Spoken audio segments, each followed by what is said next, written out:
पावसाळ्याचे 4 महिने संपले असून ऑक्टोबर महिन्यामध्ये होणारा पाऊस हा मान्सूनच्या सरासरीमध्ये गणला जात नाही. संपूर्ण देशामध्ये सरासरीपेक्षा जास्त पाऊस झाल्याचं हवामान विभागाने म्हटलं आहे. तर राज्यातील सर्वच विभागांमध्ये समाधानकारक पाऊस झाला आहे. आता मात्र राज्यातून पाऊस काढता पाय घेणार आहे.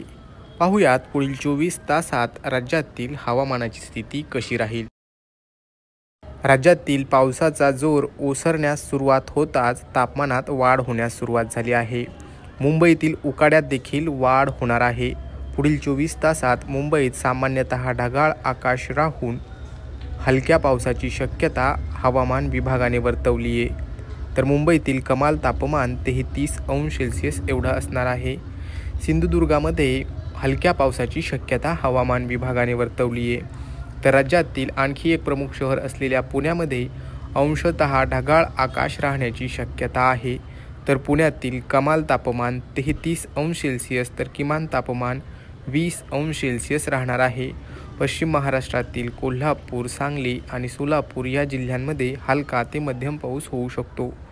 तर मराठवाड्यातील छत्रपती संभाजीनगरमध्ये देखील हलक्या पावसाची शक्यता हवामान विभागाने वर्तवली आहे.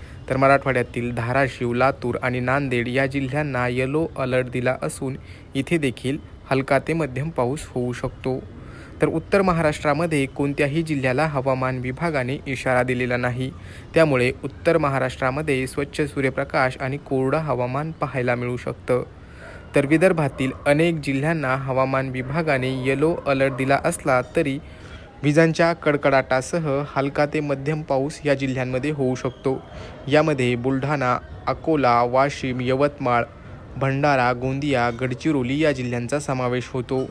एकंदरीत संपूर्ण राज्यावरील पावसाचा जोर हा कमी झाला असून हळूहळू राज्यातून पाऊस काढता पाय घेत आहे.